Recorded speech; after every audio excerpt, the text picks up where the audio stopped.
Assalamualaikum warahmatullahi wabarakatuh. Hello everyone. Perkenalkan, nama saya Nurhaisa, kelas C dengan NIM H012439, Prodi Pendidikan Bahasa Inggris semester 4. Jadi di sini saya akan mempresentasikan materi tentang prinsip-prinsip perkembangan dan implikasi dalam pendidikan. Jadi yang pertama yaitu pengertian perkembangan. Jadi perkembangan adalah proses perubahan yang terjadi pada manusia secara bertahap sejak lahir hingga dewasa. Dan perubahan ini mencakup beberapa aspek. Yang pertama yaitu fisik. Fisik yang dimaksud adalah perubahan tubuh dan kemampuan motorik. Yang kedua yaitu kognitif, di mana kemampuan berpikir dan memahami. Dan yang ketiga yaitu sosial, kemampuan berinteraksi dengan orang lain. Dan yang terakhir yaitu emosional, jadi kemampuan mengontrol perasaan. Pada dasarnya, semua aspek ini saling berhubungan dan berkembang secara bersamaan. Berikutnya yaitu prinsip perkembangan 1. Ada beberapa prinsip utama dalam perkembangan.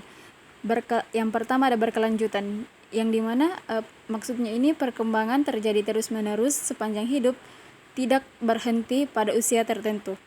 Kemudian yang kedua yaitu bertahap. Jadi perkembangan mengikuti urutan tertentu. Misalnya anak belajar berjalan sebelum berlari.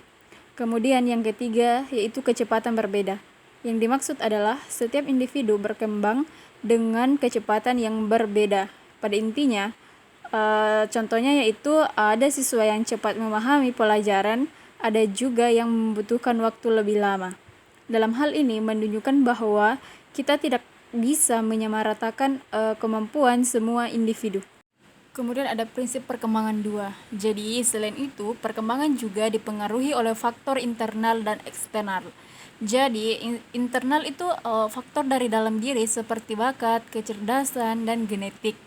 Sedangkan eksternal itu faktor dari luar seperti lingkungan keluarga, sekolah, dan teman yang melibatkan berbagai aspek yang saling berkaitan.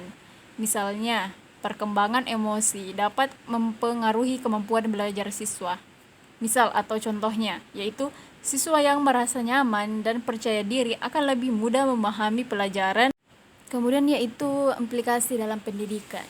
Jadi, prinsip perkembangan sangat penting dalam dunia pendidikan karena guru harus menyesuaikan metode pembelajaran dengan usia dan tahap perkembangan siswa. Jadi, tidak semua siswa itu memiliki kemampuan yang sama. Jadi, guru harus sabar dan adil. Lingkungan belajar harus dibuat nyaman agar siswa bisa berkembang dengan baik. Dan pembelajaran harus disesuaikan dengan kebutuhan siswa. Bukan hanya materi saja dan bagaimana cara memahami perkembangan siswa tersebut. Jadi guru bisa mengajar lebih efektif.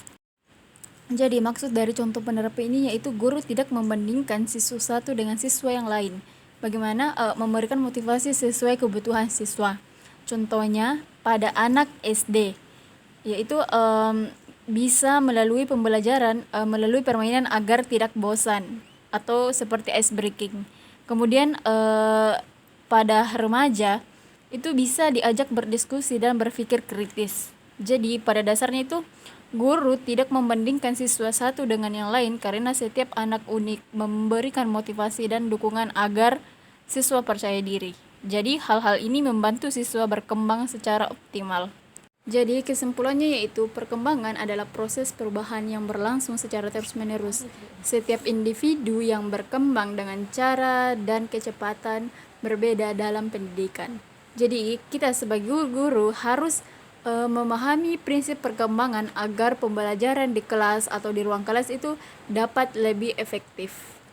Baiklah, sekian dari materi dari saya yang saya presentasikan atau paparkan.